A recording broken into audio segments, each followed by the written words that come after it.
Hello and welcome to the Attunement Emissary Legacy series. My name is Gary Goodhue, and I will be your host. This week we are exploring Chapter 5 of 7 Steps to the Temple of Light by Uranda. This chapter is titled Radiance, and it's very exciting because we have now passed the halfway point in the 7 steps. We're in the last 3 steps of these 7. And if you've been following along, you remember that the first 3 steps related to the outer man in relationship to the physical plane, the mental plane, and the spiritual expression plane.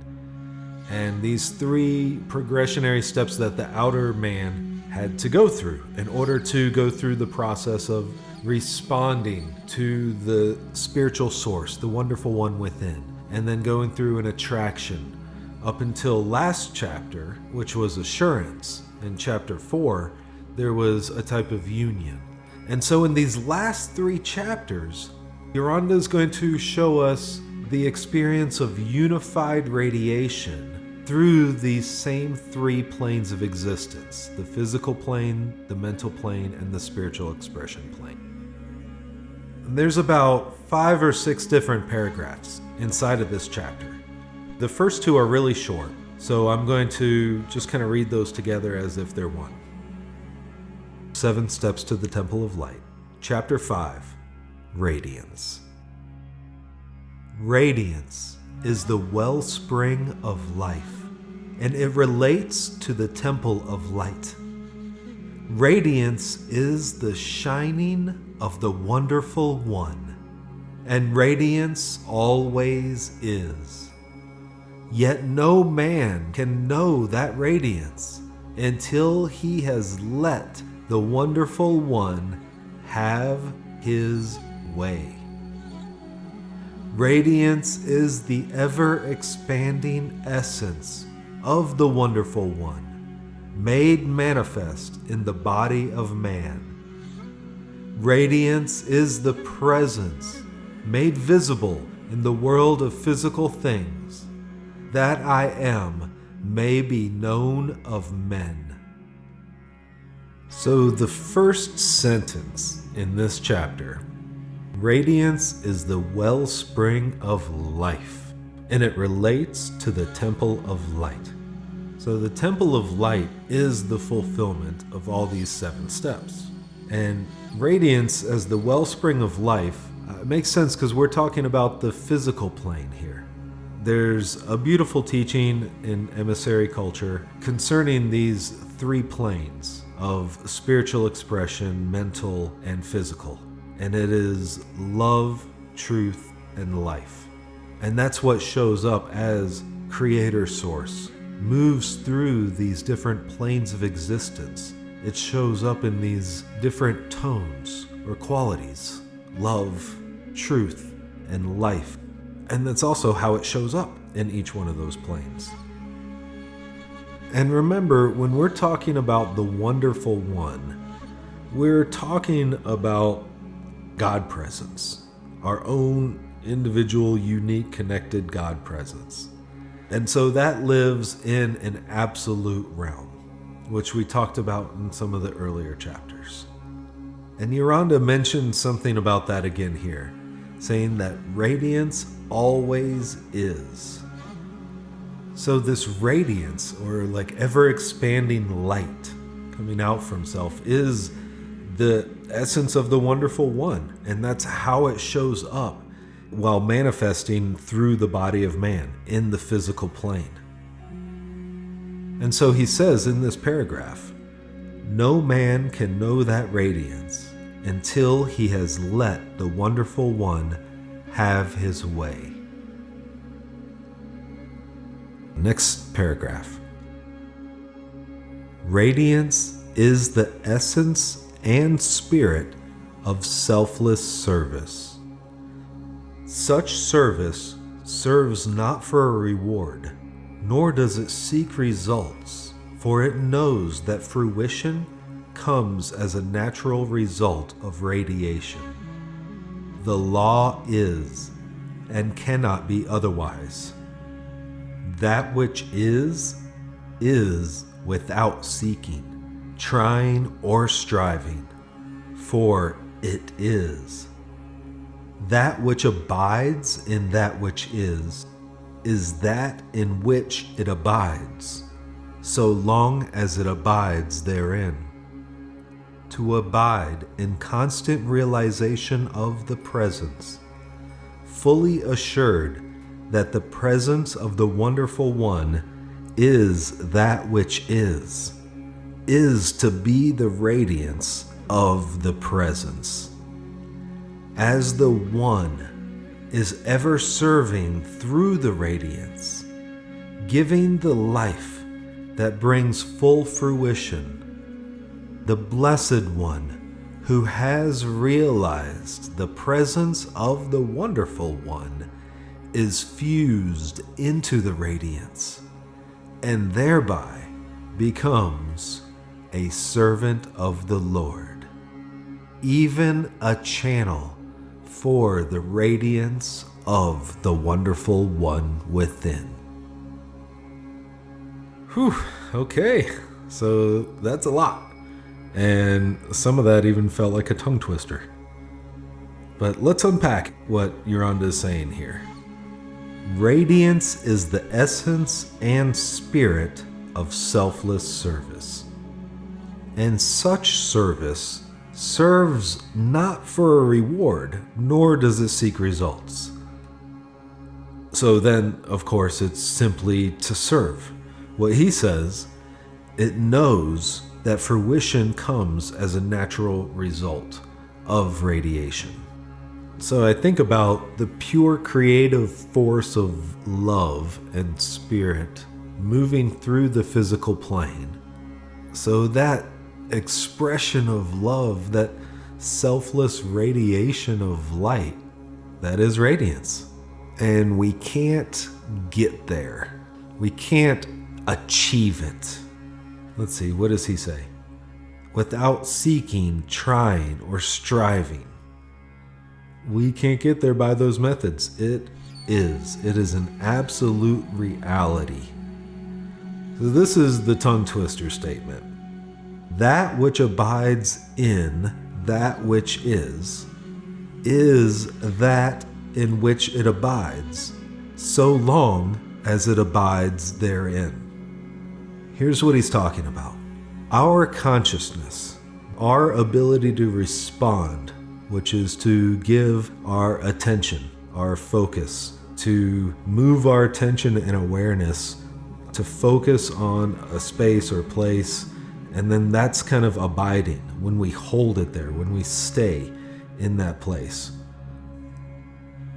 So that part of ourselves, which is the outer man, abides, responds, gives our awareness, our attention, our energy, our consciousness to that which is.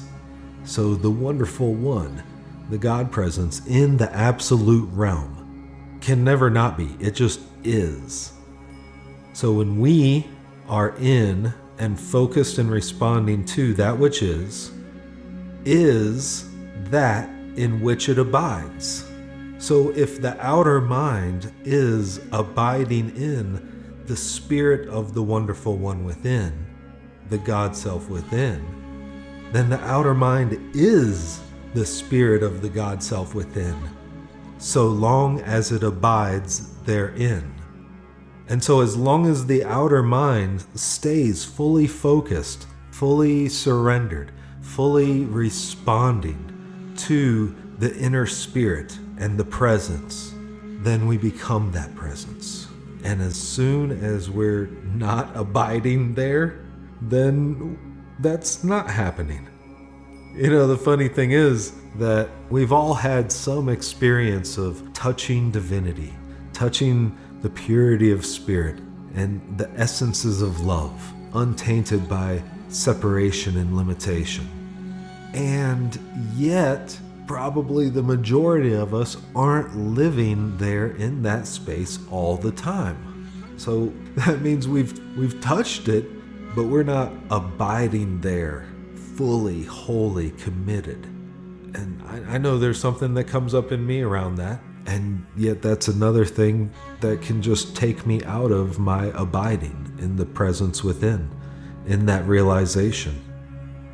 So when we are fully abiding in the presence, in this knowing, then we are showing up as the radiance of the presence and serving through that radiance into our world, which is the original creative energy that brings life. And Uranda says it in this way: the Blessed One is then fused into the radiance and thereby becomes a servant of the Lord, even a channel for the radiance of the Wonderful One within. In an earlier chapter, he was using the term doorkeeper of the Lord. But now there's been from going from holding open the door to going through the door, having an intimate, connective experience with the Lord, and then coming back out as a servant on behalf of the Lord. Next paragraph. Radiance comes not with the use of the outer mind willpower, neither does it come from the trying of the outer self. That which is done through willpower is but an empty shell and contains not the essence and spirit that makes the act productive of perfect manifestation. Behold, the outer self reacts to the radiance of the presence, and thereby becomes aware of a state of perfection which was before unknown to it. It is, therefore, fully evident that this first awareness came not by efforts of the outer will, for it knew not of that which is the reality until it had unconsciously responded to the inner radiance. With perception comes the outer mind idea that it must do something to obtain that of which it has become aware. And it immediately begins to try in various ways to get that which it thinks it does not have.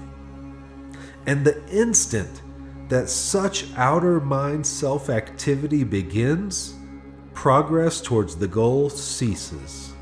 For self-activity of the outer mind is that which prevents mankind from being absorbed into the radiance.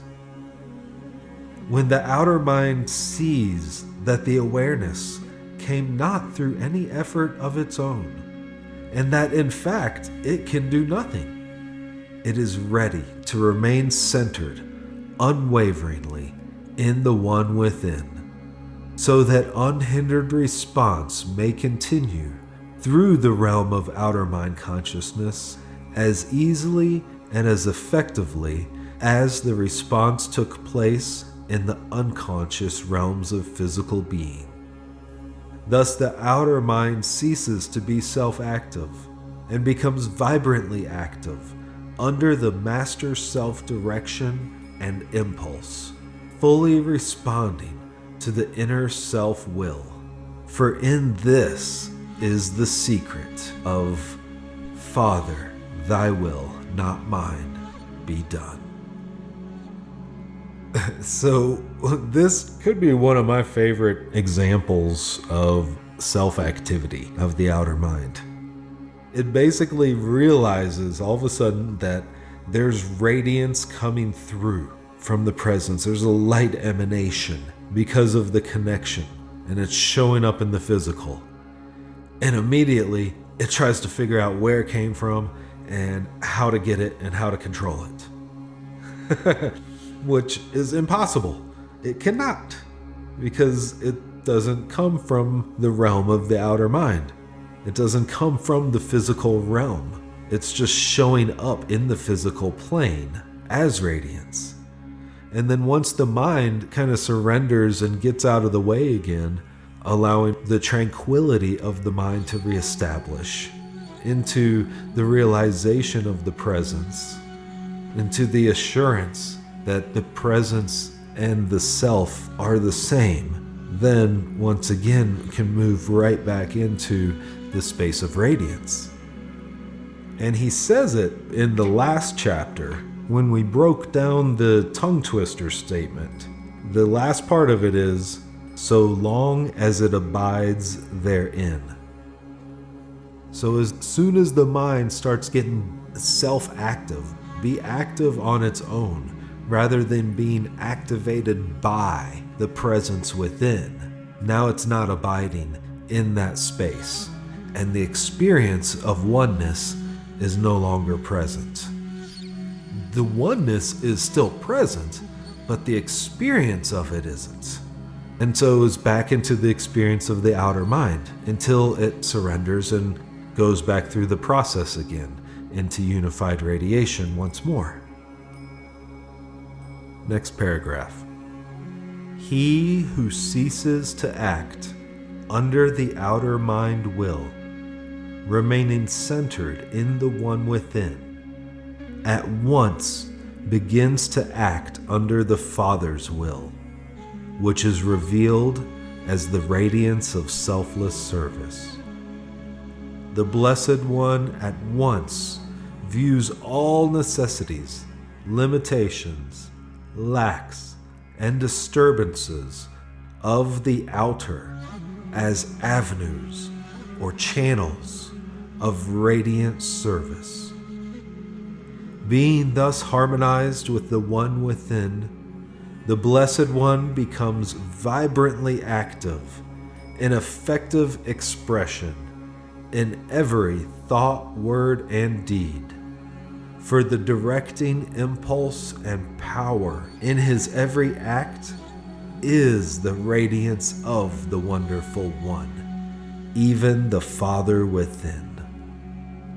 So when we are fully surrendered and embracing the will of the Father, thy will, and allowing that to move through and inform us, then what comes through is selfless service. Amazingly, because there's no self left to use service as a tool in order to try to get something for the self.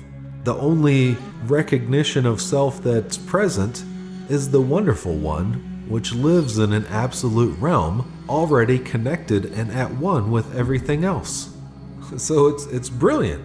And then anything that comes that could be seen as an issue, something not working out right, like now it's just seen as an opportunity for radiant service to come through and fill a space where something was missing. Kind of reminds me of a teaching around problems becoming opportunities. Only we're not having to consciously try to shift our mindset to match it. That shift of mindset happens naturally when we move into the space of being that which is already connected. Last paragraph. Radiance shines forth from the Blessed One, who lets the Wonderful One act through him in all that is done. For then it is that the outer self acts not of itself, but is an extension of the perfect and eternal activity of the Wonderful One. Responding thus to radiance, the Blessed One is blended into the radiance and is thereby uplifted into the final union with the Wonderful One. And this is life eternal. Let love radiate. Wow. I don't know about you guys.